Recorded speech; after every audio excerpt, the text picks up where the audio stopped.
Okay, in this video I want to talk about time feel. And that is a term that we use to describe the way that you feel the rhythm. And this is an extremely important facet of any player's development. To focus on the way you feel time isn't very intuitive. It might be for some people, but I think for most people it's not something that they give a lot of thought to at first. And I wanted to make this video because focusing on time feel is something that you can start doing at any point on the path of learning. You can be just starting out, learning your first scale, and it will benefit you a huge amount to focus on the time feel. Also, if you're an advanced player and you've been playing for a really long time, if you've never really broken it down and thought about how you're feeling the time and focused really intently on the way that you feel the time, I think this could have some really amazing benefits for you, because it has also for me. And it took me a really long time to discover this. I played for years and years without thinking about this. Some of it came naturally, but then other aspects of it didn't come naturally, and I discovered it later. So each instrument has its own unique challenges, but one of the interesting things about the guitar is that we're constantly moving between different strings. If we're playing a melody or playing an improvised solo, we're constantly changing between different strings. And what can happen is you can get overtaken by the way that it feels to play a 3-note per string pattern, for instance, or a 2-note per string pattern. And that can co-opt your rhythmic time feel and make it sound in a way that doesn't match with the actual subdivisions you're playing, like whether you're playing 8th notes or triplets or 16th notes. You can get into a rut where your rhythm is being dictated by the patterns that you're playing. And so in this video, I want to present some ideas that can help you to get out of that if that's something that you have trouble with, which is something that I've had trouble with over the years, especially in regards to playing faster lines and landing them where I'd like to land them. So focusing on time feel has really helped me when I'm improvising, and really when I'm playing anything at all, because time is the most important aspect of a player's playing. If there's one similarity that you could find between all amazing players of any instrument, it would be a smooth, relaxed, very precise time feel. Now, some players will stretch the time and play things that sound really out of time, and that can be purposeful.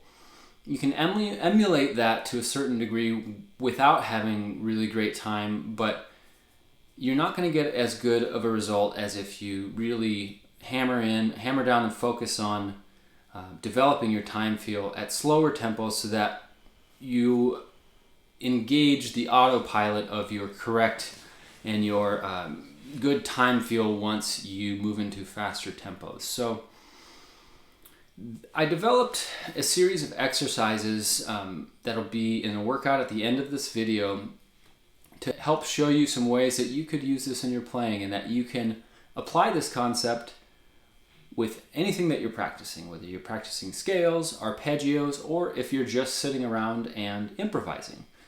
The workout for this video starts with 8th notes on a C major scale. So the scale is this one, starting on the 3rd fret of the 5th string and playing 3 notes per string up to this C.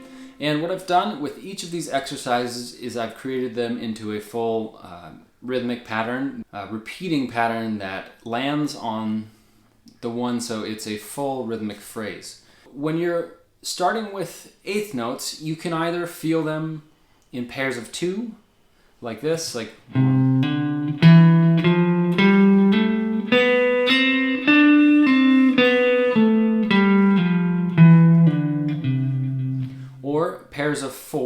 which is what I usually prefer.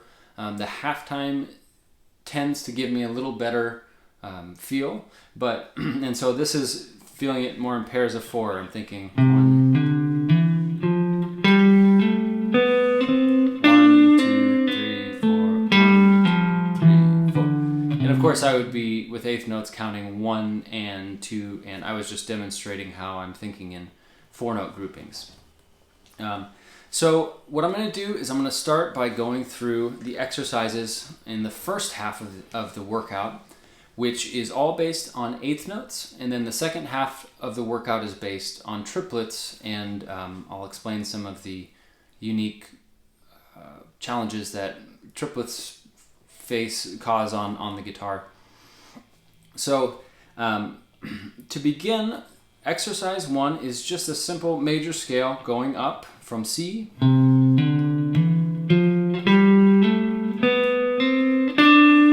then hitting that D on top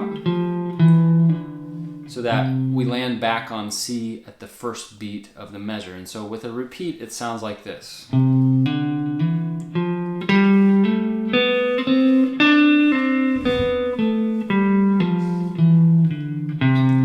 That's the repeat.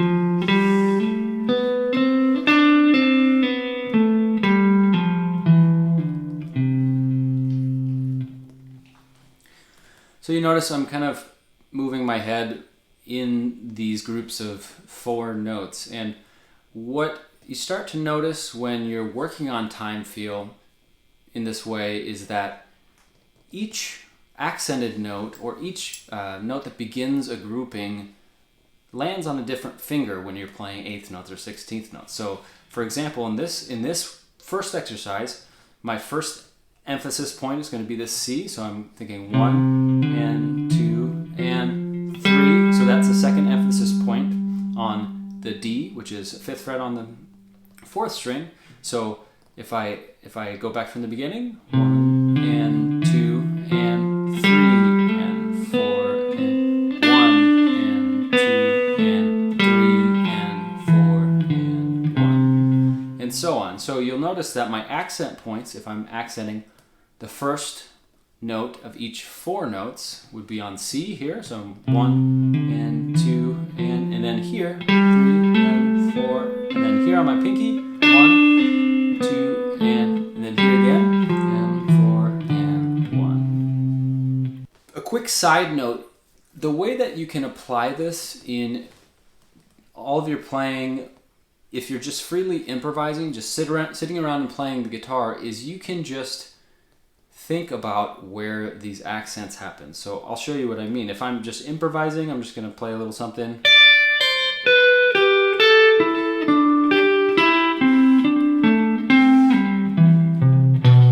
While I'm improvising, I'm still thinking about the accent points, the 1 and the 3 in this case of the measure, the first and the third beats of the measure.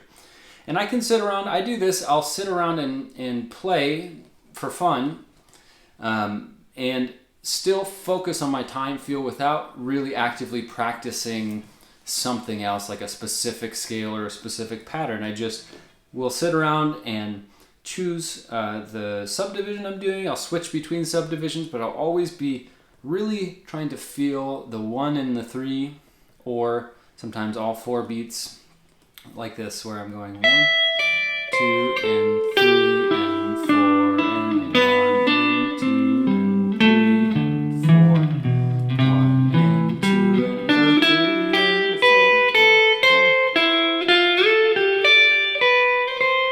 4. So this a little slow improvisation, just using eighth notes and a little triplet run, but so it's very basic, but I do this all the way from when I'm practicing very slowly, and I try to maintain this emphasis on time feel as I speed up. And I've noticed that over time this has really improved the accuracy with which I can play faster lines. So I'm going to move on to exercise 2 now, and this one is using some variations on the same pattern that we just did, and the idea being that you're by changing up the pattern, you're switching the fingers that you're emphasizing on, and you need to focus just on where those beats land. So this example goes like this. It's example 2.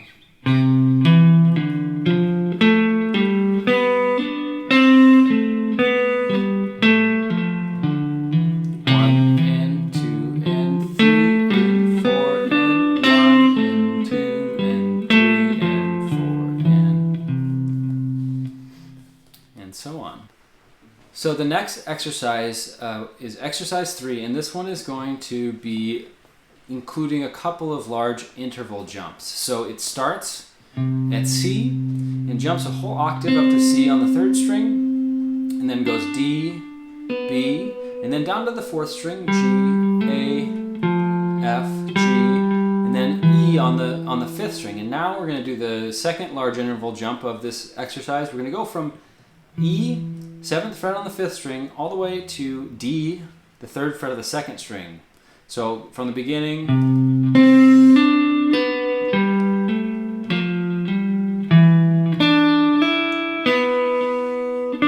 then I'm coming down here, playing the 5th fret on these 3 strings, and then sliding back into the position for the exercise again. So here it is 2 times in a row.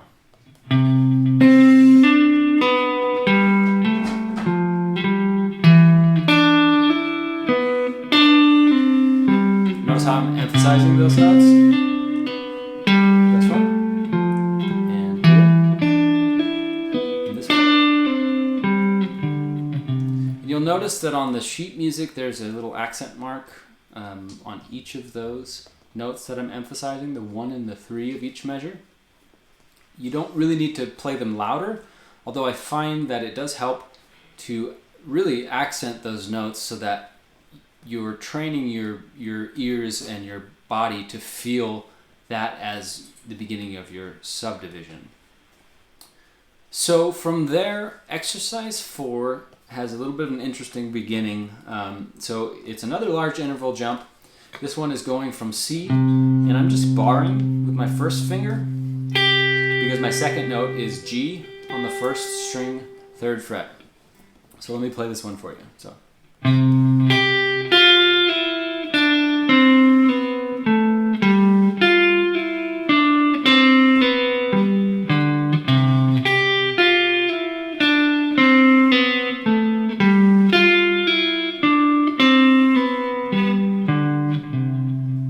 So you notice that I'm jumping from C all the way up to G, an octave and a half up, and then I'm just descending down the C major scale. Then going up a minor 7th, from G up to F.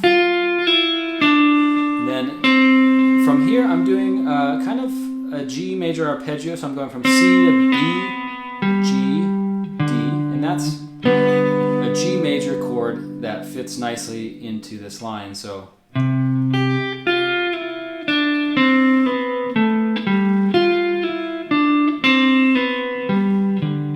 again I'm feeling 1 and 2 and 3 and 4 and 1 and 2 and 3 and 4 and 1. Really trying to accent and feel those beats 1 and 3. Hope you're following along so far. The second half of the workout is going to be based on triplets. And what I did is I took the exercises from the first half of the workout and I just adapted them slightly to create looping patterns with triplets. So it's a little bit different, it's a little bit of a faster pace, but they follow the same basic arc of the exercise, the corollary exercise in the first half of the workout. So what I wanted to mention about triplets is that it can be easy to get stuck in a 3-note per string triplet pattern where if you have to turn around or you don't do 3 notes on every string, it can be tricky to keep the rhythm. So what I find really helpful is to practice starting triplets in a 3-note per string pattern from each finger. So I'll start from my 1st finger,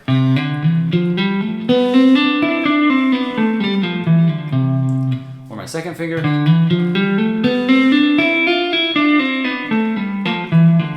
where in turn, because I'm playing 3 notes per string, the finger that I begin the triplet pattern on is the one where the accent is going to be on each triplet. If I start with my pinky,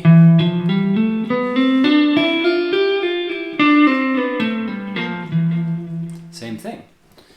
So just like the 8th note workout, I'm accenting and I'm feeling these triplets in pairs of two sets of triplets. So really, it's kind of like feeling it in septuplets or sextuplets, patterns of 6, but you can feel this in groups of 3 if you want, or groups of 6. I find that at slower tempos, groups of 3 work better for me. At faster tempos, it's more helpful for me to think in groups of 6. But either way, you're really locking into the beginning of each group, and that's the important part of what I'm trying to get at here today. So I'm going to show you now the exercises for the second half of the workout, which are all based on triplet patterns mimicking the 8th note exercises in the first half. So exercise number 5, the first triplet exercise,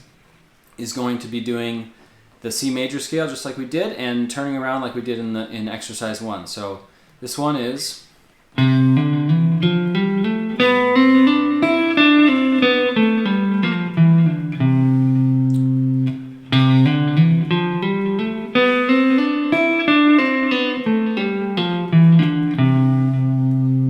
so you'll notice that in this exercise, the emphasis is always with your first finger, because when I'm going up, I'm playing with this one. Whether you're feeling 3 notes or 6 notes, it's still the same. So it's...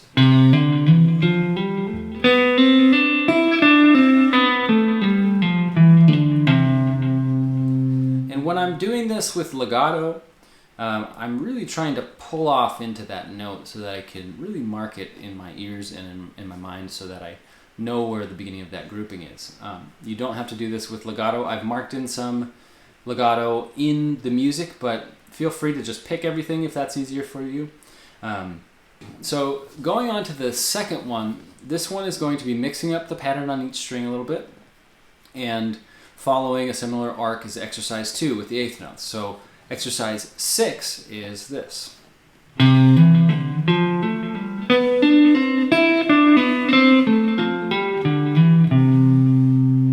I'm going from the 3rd fret, 7th fret, 5th fret, same pattern on the 4th string, then 4th fret, 7th fret, 5th fret, on the 3rd string, followed by E, 5th fret on the 2nd string, and then here I'm kind of reversing a little bit the pattern, going from C, then I'm going back, 7th fret, 3rd fret, 5th fret, then 5th fret, 7th fret, 3rd fret. So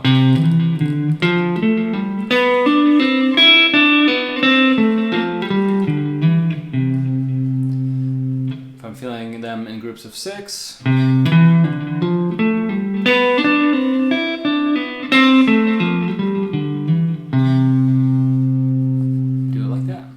groups of 3 or 6, whatever you want. So the next exercise, number 7, is going to begin just like exercise 3 by jumping up the octave, but this one is a little bit more tricky. I had a little bit of a hard time with this one, even though I made it up. But so I'm starting by jumping this octave, going from C to C, then I'm doing a little bit of a, what you could think of as a coil. So I'm going one note at a time of the scale, going C, D, then B, C, A, B, G, A, F, G. And then here, instead of using the same pattern, I would, if I was following the same pattern, I would hit E here, but I'm actually going to go to A because I want to hit this E. And then I'm going to jump, just like we did in exercise 3, jump all the way from E at the 5th fret, 7th fret, 5th string, up to D at the 3rd fret, 2nd string. So from the beginning,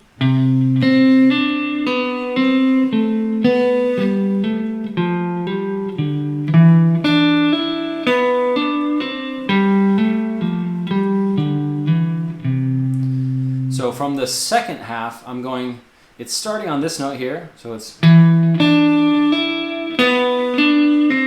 then on the 4th string I'm going to play 5th fret, 7th fret, 3rd fret, 5th fret, then 5th fret, 7th fret on the 5th string, and then back to the beginning of that pattern. So the final exercise in this is going to, just like the other ones, is going to mimic the exercise 4 from the corollary exercise in the 8th note series, the first 4 exercises here. So this is the last exercise, and again it's going to jump from C, 3rd fret 5th string, to G, 3rd fret 1st string, and then continue our pattern. So it goes. So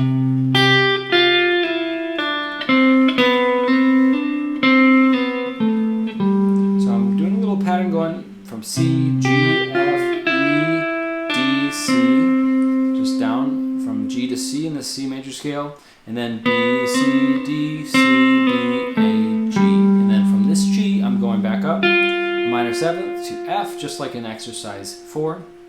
And then from this F, so my second half is,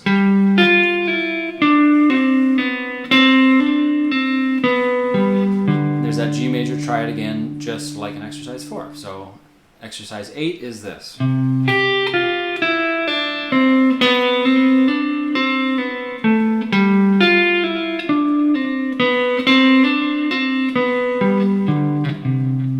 So I'm feeling those groups of 6 there. You can do it feeling groups of 3 like this. Kind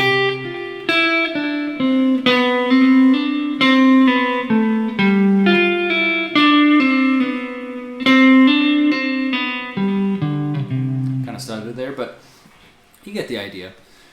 So I really think that focusing on this idea in your playing is going to really help. Maybe it's something you already do, I don't know, but I really think that this could reap huge benefits over the long term.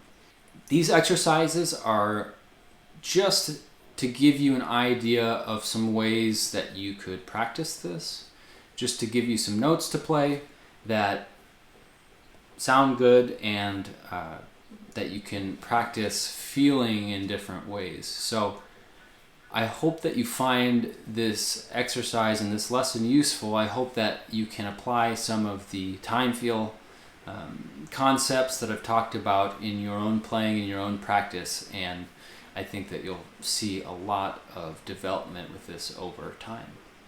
So without further ado, here is the workout.